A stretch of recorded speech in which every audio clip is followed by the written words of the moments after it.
and Friday morning had an angiogram and was never able to hold my sons again.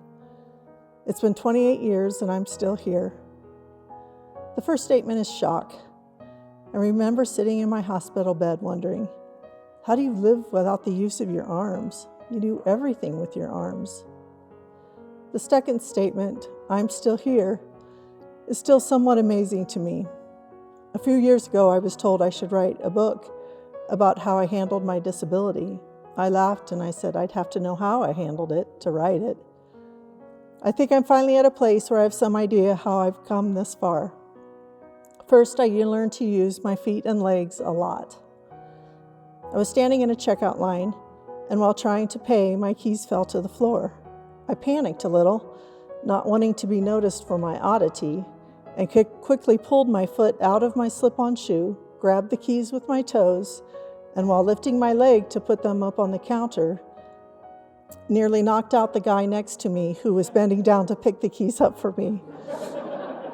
He gasped, and we both laughed. My youngest son loved to swing, but could not get on the swing. So I would lean over, have him wrap his arms around my neck, and then I would stand up, lift him high enough to get into the baby swing.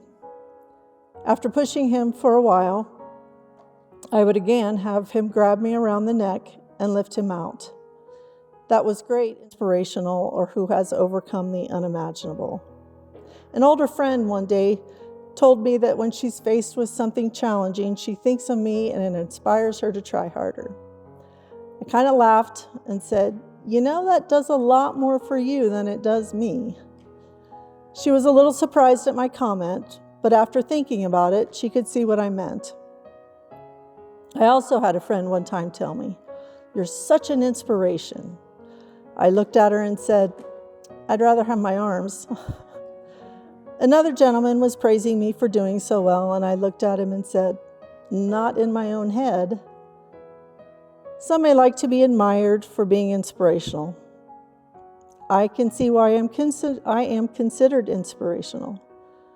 I guess the frustration comes from the fact that this is a hard life to live, and some days it doesn't seem worth living. You find it inspiring is almost a burden.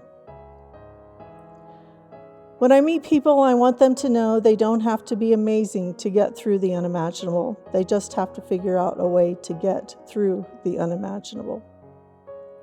The show is to widen everyone's experience. My hope is, if you're curious about anything anyone has said, ask them more. Open up the conversation. If we were glass and fragile, we wouldn't have gotten this far. We want to be seen as people first. We have been dealing with obstacles and prejudice and ignorance since the beginning. Just because I can't reach out and shake your hand doesn't mean I don't want to meet you. It wasn't until I heard the other pieces performed tonight that I realized I had not introduced myself in my own speech. Oddly, it just had not occurred to me. As I was wondering why, I thought, my name doesn't matter. I want, and I believe everyone up here speaking wants you to see us as people, but not just us. My name is and isn't important. My name is Barb. I'm here to share my story with you, as everyone else here is. But I want my story and everyone else's story to be bigger than we are, so when you meet someone new, disabled or not, you make room and create space for who they are and their bigger story. Maybe some of the discomfort from the disabled comes from fear of becoming disabled. It can happen in an instant, and there's no way to prepare for it. And don't. Live the life you have right now. You will never know what is coming your way. Our lives are so rich, blue skies, white mountaintops, green trees, and billions of stories of people who have experienced lives differently than we have. Share that richness. It is an amazing thing. My friend Don Andrews, who filmed and pieced together my video, made it longer than the original speech. so I decided this morning to add this on. We were asked if we wanted to title our piece. I didn't, but after watching my video, Overexposed came to mind. I want to thank you for coming tonight and sharing with us newfound strength found in this process.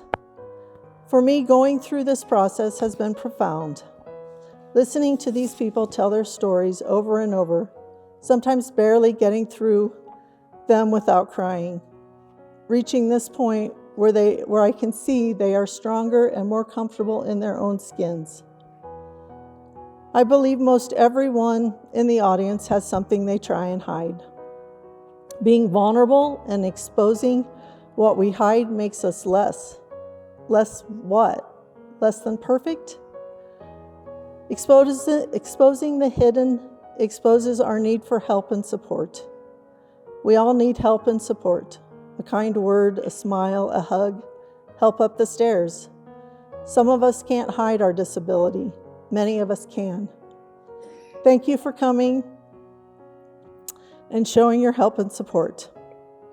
I don't think anyone up here will ever feel the same about themselves again.